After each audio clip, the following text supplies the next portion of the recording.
Hey guys, I'm back. So this week's video is going to be about things I thought as a kid. The first thing I thought, and this isn't to offend anyone, this is something I thought when I was like 5 years old. I thought that Braille helped blind people see. So basically I was 5 and I was in kindergarten and we went to the library for story time, but the librarian wasn't reading us a story this time. They brought in someone to read us a story, and the person opened the book. It was a Franklin book. I don't remember which one, but it was a Franklin book, and the woman opened the book, and when she did, there was Braille on it. And the woman herself wasn't blind, but she was explaining to us, how Braille helps blind people to read. So, being 5 years old, I automatically assumed to read you have to see. So I assumed that Braille made blind people see. And so I went home and I asked my mom, I'm like, why don't they just make Braille glasses to make everyone be able to see? Because I thought that I came up with like some next level solution that no one had ever thought of, and I thought I was so smart. Now I know that that's not what it's for, but at the age of 5, I thought Braille literally gave blind people the ability to see. Once again, this isn't to be offensive towards someone's disability, it's just something that I thought at the age of 5 when I didn't know any better.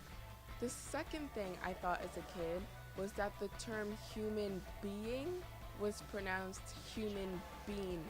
For like the first 8 years of my life, I thought the term was human being, and I don't remember how I figured out it was human being, but I thought it was human being for like the first 8 years of my life. The third thing I thought as a kid was that the word advertisement was pronounced advertisement, and that is because of my parents. Like growing up, that's how my parents pronounced it. They'd be like, wow, the same advertisement comes on between every show. I've seen this advertisement like 20 times. And then when I reached the age of about 13, I found out that it was advertisement. So I've only been pronouncing that word correctly for 4 years. The fourth thing I thought as a kid, and this is also a pronunciation thing, but I thought that the past tense of eat was et. And once again, this is because of my parents, because my parents say, oh, Olivia, have you et today? And for so many years of my life, probably once again the first 13 years of my life, I thought that the past tense of eat was et, and then I found out that it was ate. Like, I knew that the word ate was the past tense of eat, but I thought et was also a past tense. Like, I thought there were two past tense of the word eat, and it didn't matter which one you used. So sometimes I said ate and sometimes I said et. And now I've come to realize that et is not a word. My parents still say it to this day, but now I know well enough that et is not a word. The fifth thing I thought as a kid was that in order to get a child, you had to pray for it. I was never the kind of kid that asked where babies come from. I just kind of assumed that I knew the answers to everything. And so my mom told me that before she got married or had children, that she prayed that she would have 3 kids and she would experience having both genders. She didn't care if she had 2 boys and a girl or 2 girls and a boy. She just wanted 3 kids and both genders. And that's what she got. I have 2 older brothers and then there's me. And so I just assumed if you prayed for it, you got it. And so when I was about 6, I was done with being the youngest child. I'm like, I don't want to do this anymore. And so then I asked my mom if she could have another daughter, and she's like, and how do you suppose I do that? I'm like, pray for it. She's like, that's not how it works. And I'm like, I'm pretty sure it is. I know how it works. I'm pretty sure that's how it works. Now I know that's not it, but at the time I thought you just prayed for a child and you got one. The sixth and final thing that I thought as a kid was that people who died in TV shows actually died. Like, I thought they were actually dead.